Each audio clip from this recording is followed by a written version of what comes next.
Welcome to the September the 9th, 1997 taping of It Happened in Grand Prairie, as we bring you a very special segment of our history taping, and this is our history tape number 315. And we're celebrating this month of September Hispanic Heritage Month. And we're beginning that celebration with a very, very special couple that have come to Grand Prairie. Last year, we had the senior Sarabias on the show to really christen our show with the very first of the Hispanic heritage. And we followed that with Louis Tovar, who is our production director here at the studio, and also with several others to finish out the month of 1996. And so this 1997 is very, very special. And I'd like at this time to bring to the viewing audience Francisco and Gloria Carrillo. Francisco, welcome to the set. And thank you very much for having us, Mrs. Gloria. Jackson. And thank you, Miss Ruthie, for having us. Yes, and we're glad to have you in a Thank history you. segment. You're always with us so many times during the year in Yes. our It's Happening segment. And now it's great that we're going to find out the real Gloria and Francisco Carrillo. How's that sound? That sounds pretty good, doesn't it? It does. Hope that Yes. will do justice to your, Yes, to your well, program. we're honored to have you with us as an outstanding Hispanic family in Grand Prairie that have made tremendous contributions, and that's what we want to record today, some of the happenings. But let's begin with Francisco, with your permission. And if you'd look right out into your camera and give us a little bit about your genealogy. Tell us a little bit about the history of Francisco. Very well. Thank you. And again, thank you for your invitation. I'm originally from West Texas, from Lubbock specifically. My parents, my mother, on my mother's side, came from New Mexico, eastern New Mexico, the Santa Rosa, Puerto de Luna area, and my father from Old Mexico, from the state of Sinaloa. They met, of all places, in far North Texas, in the Matador area. And that's where they married back in 1924. All right, you would give us their names. My father's name was Refugio Carrillo, and my mother's was Delia Chavez. And in 1926, 27, they moved into Lubbock with my maternal godparents, and also with our grandparents. And myself and my brothers and sisters were all born in Lubbock, Texas. In Lubbock, Texas. Would you like to name some of your brothers and sisters for your historic record? I am, there's 7 of us, and I'm number 4. 3 older than I am, and 3 younger. My oldest sister, her name was Aurora. I have a second sister, her name is Carlota. My brother, immediately older than I, is Jose, Joe, we call him. And then we have Junior that follows me in Refugio. It's an interesting story there that I elaborate later on with regards to Refugio. I have a brother named Carlos, and I have our younger brother, deceased at this time. His name was Elias. Elias. Elias, yes. And that's your family that what did your family do for a living in the Lubbock area? Mainly, as you well know, the southern plains of the great South Plains area ends around Lubbock, the Lubbock area. Crops, farming is a big industry there. We used to work from April through November in the cotton fields mainly, and that's basically where the family was able to earn A good living. the living Good. doing that. And did Francisco go to school in the Lubbock area? Yes, I did. As a matter of fact, I am privileged in saying that I graduated from Texas Tech back in 1969. After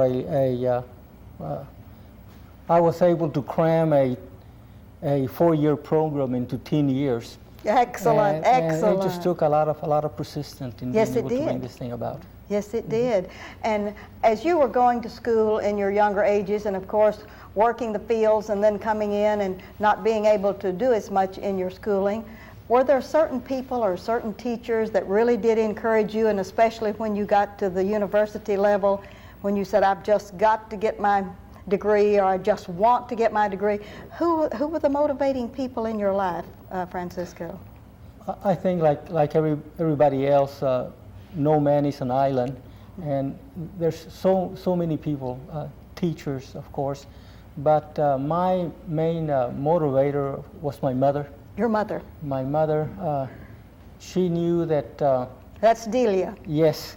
Yes. She knew that I wasn't going to be able to do it out in the fields and as a laborer, and she was the one that insisted.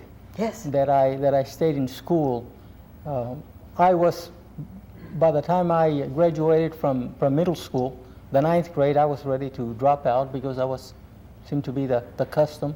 Yes. And that was what everybody else was doing around me. But upon her insistence, You stayed. I stayed, and the family, my older sisters and my brother, and of course my mother made it very easy for me to stay in school. That's great. I participated in sports. They provided the spending money and gas money, and a car, and so then I was very privileged in being Yes. able to take part in that type of activity. You had a loving and giving family that would sacrifice for you so that you could become what you are today. Isn't that wonderful? It really is. I'm very blessed. Yes, you are very very blessed blessed. in doing this. Okay, we have you up through the university now, but we're going to leave you for a few minutes and go to Gloria. We don't even have Gloria born yet, so Gloria, let's go to you and get your genealogy. Would you do that Okay. for us? I'm also from Lubbock.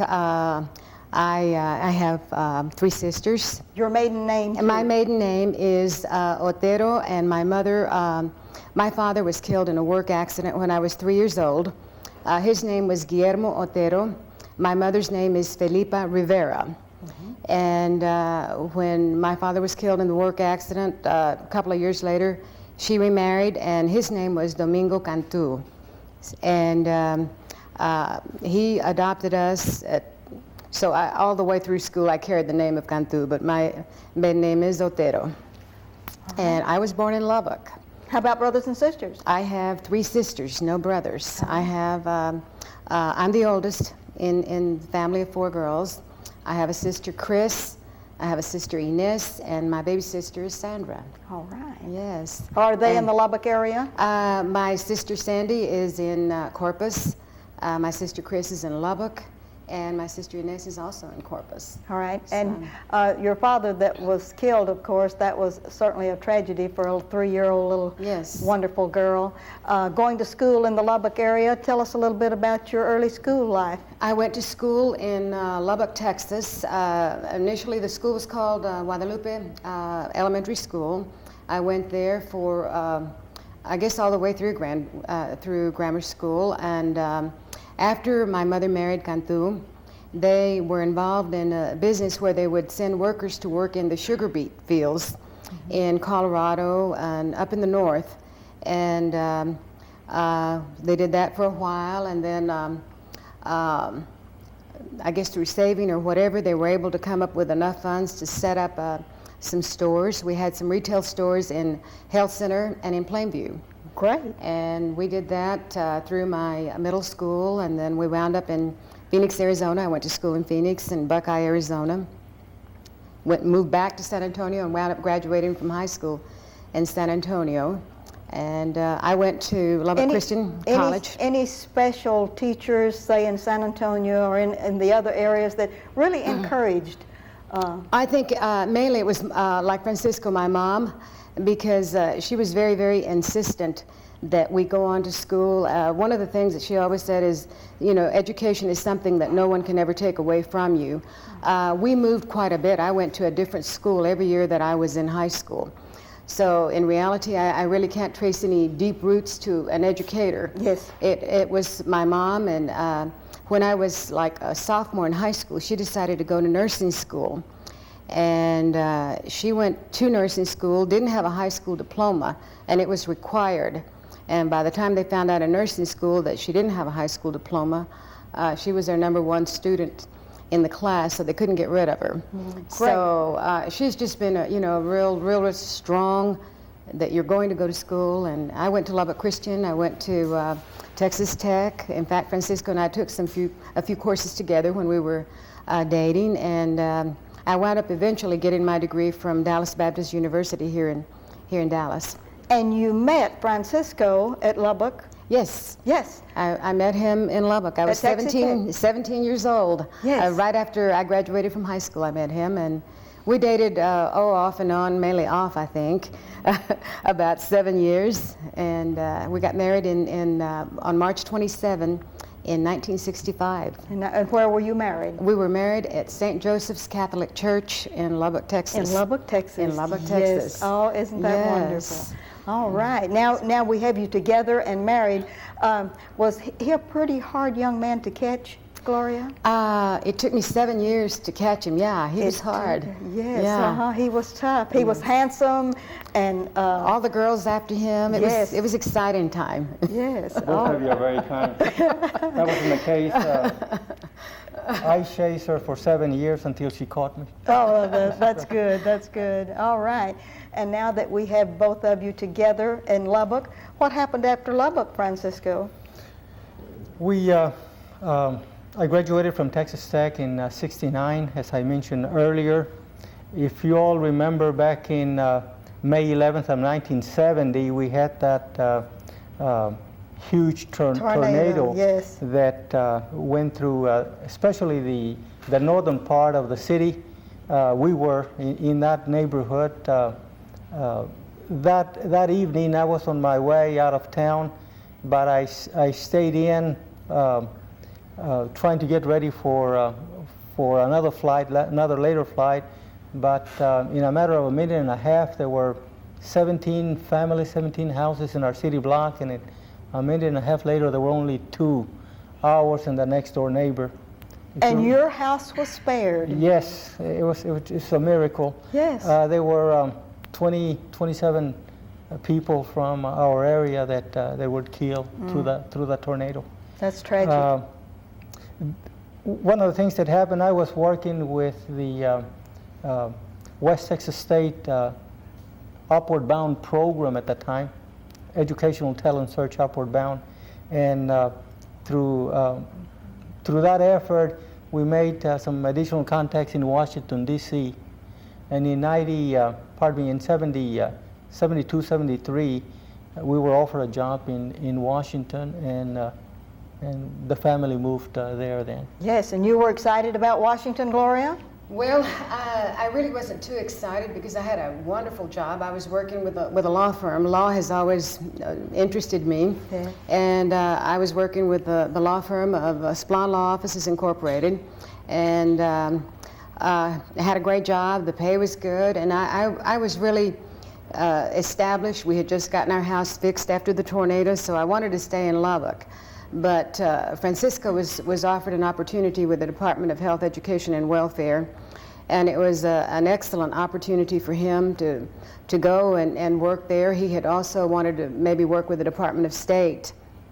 So the company that he interviewed with moved us, and my sister was living there. Her husband was working with the government, and we just thought it would be an opportunity, a great opportunity, and it was. It was a tremendous opportunity.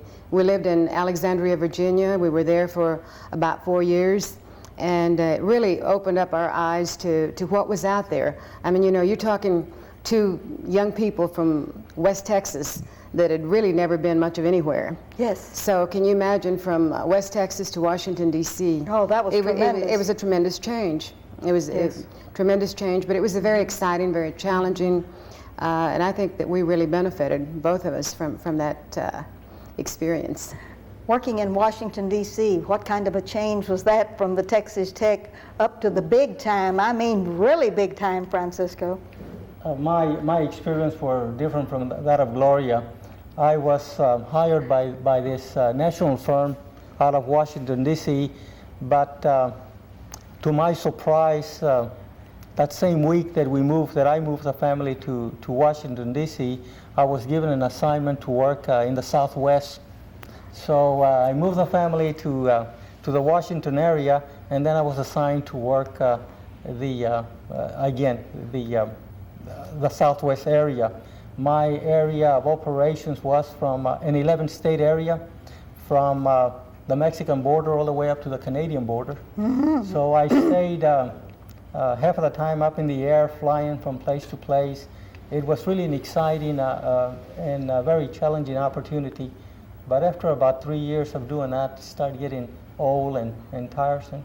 So whenever the opportunity came to move back to Texas or back to the Southwest, I applied for the job, and I knew that it was going to be, our Southwest office was going to be either here in Dallas or in Albuquerque. Mm-hmm. And it so happens that it's exactly 350 miles from Lubbock to Albuquerque, and of course 350 miles from Dallas to Lubbock. Yes. So I told Gloria, any place that we go in the Southwest will be a lot closer home. A lot closer to Lubbock. And what do you say? Shall we try it? And of course, she says, let's go with it, and we did. And in August of '75, we arrived here in Grand Prairie. How we came to Grand Prairie is a story I think that is worthy of at least a few minutes. Yes, let's do it. A month before coming to, before making the move, back in July, that's when they decided that I was going to be assigned to the office. Gloria mentioned whenever you go back to Dallas, be sure you start looking for a house, because we're going to be moving the family there. Of course, I didn't do it during the month of July, and on my last trip into Dallas, that first weekend in August, she says, "Don't come back home until you find us a place to live," because the movers were already knocking at the door, and they were trying to move our furniture, and of course we didn't have an address. So that Friday evening prior to going back, I started looking for a place, and I wound up in Mesquite. Yes. I was told there were some houses available and so on. So when I got there, I was told that they had a new development, but they would not open until 2 weeks from the time that I was there. But they said, we're in the process of closing a development in Grand Prairie, and I understand that there's some houses available. So my question to the gentleman that was assisting me, I asked him, where is Grand Prairie, and how can I get there, and can I make it by 5 o'clock so that I can buy a house and get back on a 7 o'clock flight back to Washington? Needless to say, I got lost trying to get back to Grand Prairie. Imagine trying to get from Mesquite around 4 o'clock with all the traffic into Grand Prairie, and not knowing where Grand Prairie was. I didn't get to back home until the following Saturday, but we were able to find a house, and a week later we were on our way back home. On our way back home from Washington, yes. D.C. All right, Gloria, we've got to get back with you. I have you stranded in Washington, and him traveling all over the Southwest during that 3 or 4 year stint he had in Washington. What did you do while he was in Washington? Oh, it was exciting. I worked for a law firm called Sloan & Rogel. They did divestitures, and they did acquisitions of banks. And it was a totally different environment for me, because in D.C., unless you have business with a law firm, you can't come in. All the doors are locked. Even the doors to the ladies' rooms are all locked. Everything is very, very controlled, very secure type thing. But I got a great job with this law firm, and Francisco was traveling essentially from Sunday to Friday. Yes. He would arrive Friday evening. So I was able to take advantage of taking some courses at the university, and the fact that we had the 3 kids kept me very, very busy. And now that you have 3 children, we have not mentioned the 3 children. Let's get their names in the record right now. Where were they born? They were all born in Lubbock. All right. Yes. Let's have names of Lubbock children. Delia is our oldest. She's a school teacher here. She teaches at Bonham, the 4th grade. And names for your mother? Yes. Yes. She's named after his mother and for my mom. Yes. My mom's middle name is Marie. And then Frank Jr., and he has a degree in criminal justice. He graduated from Southwest Texas State, and he's working in Rockwell now. And then Margaret. Margaret is our baby, and she's working with the associates in Las Colinas. She worked with the school district for a while in their communications department, and she was co-anchor at CBS in Corpus for a year. She has a degree in journalism and communications. All right, did either of the three attend school in Grand Prairie, Texas? All three of them. Let's tell about their school. Oh, all three of the kids graduated from South Grand Prairie High School. They went through Jackson. They went through LBJ. Okay. Yeah. All three. We just, when Francisco found the house, it turned out that it was a development that was closing. And so we were able to get a model home with a sprinkler system, a yard, everything. It was absolutely fantastic. Coming from D.C. where there's not carpets or anything on the floors, I thought I'd died and gone to heaven. Yes. Plus our house payment was like a third of what our rent had been in D.C. Yes. So it was really great to come back to Texas. Now, when he did drag you back to Texas, even though it was sort of willingly because Yes. you're nearer to Lubbock, what did you do then? Well, as soon as we got back, of course, Francisco already had Yes. his position. He's set up and ready to go. And he had made a lot of contacts with people in government through his job in D.C. And one of the gentlemen mentioned to him that Mobil Oil Corporation in Duncanville was looking for people. And I went out and interviewed one day, and the next day I was working for Mobil Oil. I worked out at the Research and Development Yes. Agency in Duncanville. I worked for them for 10 years, and then I went on to the Office of General Counsel with Mobil Oil, and did that for a while. All right. Now we have you in Grand Prairie. Both of you have a good paying job. Both of you are involved in the community. First, I'm going to get your church and the organizations you've worked with, and let's begin with Francisco. Would you like to tell us anything about your extracurricular activities other than your job? We attend at this time St. Michael's Catholic Church, and we've been members of the church since they opened some 5 years ago. Yes. Prior to that, we were members of the Immaculate Conception on 17th Street. Marvelous church and school. Yes, they have done. It's a good place. We also are involved with, as you well know, our organization, the Hispanic Association for Cultural and Education. I have devoted most of my time in community work, in working through ASE. However, we've been involved in other social and civic organizations. Gloria carries you around a lot of places, doesn't Yes, I she? serve as her chauffeur, as you well know, Good. most all of the time. That's wonderful. All right, now, Gloria, it's going to take us at least 5 minutes for you to get all of the organizations, the commissions that you've been on for the city. Name a few of them, would you? I've been on the Commission for Aging. I've been on the Arts Council. I've been on the Ethnic and Cultural Arts Commission. Library Board. The Library Board. That was one of my very, very first appointments, and I was very, very excited about that appointment because as a member of that committee, I did the proposal that got the bookmobile for the city of Grand Prairie, and that was my very first appointment. Ann Gresham put me on that commission. I'm the chairwoman for the Grand Prairie Hispanic Chamber of Commerce. I serve on the board of directors of ASE. Boys and Girls Club. How about Cinco?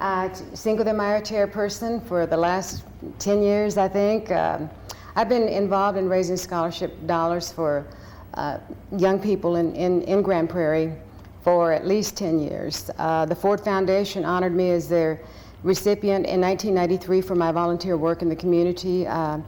We've awarded over 70 scholarships, something like $70,000 in scholarship dollars.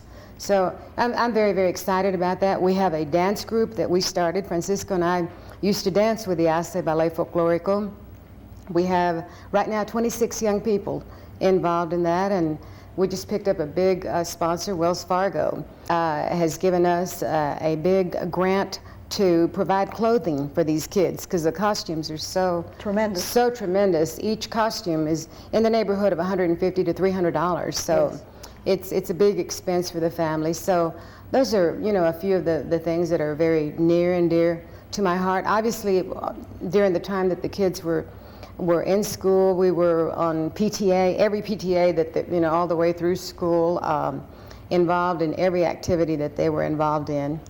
Since you are no longer here stationed in Grand Prairie, Texas with Dixie Mozzie, where you were for hundreds of years. Yes. Yeah, for 10 years. What you doing now with your life? Well, I am the Director of Human Resources for a home health agency called Cuidado Casero Home Health Services. We have offices in 4 states. We have 9 branch offices. We just opened Las Vegas, Nevada. And I'm traveling a lot. I'm traveling to the different agencies. We have offices in Las Vegas, New Mexico, Oklahoma, Texas. So it's an exciting time in our lives right now. We've got the kids grown all through school, and yes, we became grandparents for the first time you 3 months ago. You would name your grandchild, or we'd be in bad trouble. Our grandbaby is Ethan Eric Elkins, and that's Delia and our daughter's baby. And our son-in-law is Richard Elkins. Okay, all right. Yes. That sounds exciting. I've got to get back to Francisco. Yes. We have only 1 minute left on this interview. What are you doing with your life now, Francisco? I've been with the city of Dallas for the last 8 years. I've been working with them in their economic development department. I'm involved, our section of our department works in the Southern Initiative of Southern Dallas. As you know, that's where all of our growth potential is, right. and it's extremely exciting, and I work for some fantastic folks within the department. All right, and we know you're so young that y'all aren't old enough to even think about retirement, but if you think about retiring, will it be in Grand Prairie, Texas, Gloria? Well, I'm not sure. Half minute. We have property in New Mexico and in Ruidoso, New Mexico, and we've always talked about building maybe at least a summer home, but probably Grand Prairie, because our children are based in this area and we want to be close to them. Okay. Yes. It has been a delight to have both of you all on this show and to share your lives with us. And you're such an outstanding couple in the city of Grand Prairie. And the choice was strictly the speakers in choosing the outstanding Hispanic family to begin our 1997 series. And I want to thank both of you all for being here. Well, and thank you very much. You're very kind. We certainly appreciate your kind thoughts. And Thank you so much for having us, Ruthie, and for all that you do for the community, and for having me on your show every time that I have a specific project. You have a need. Yes. And this is Ruthie Jackson reminding you that history is as we live and do.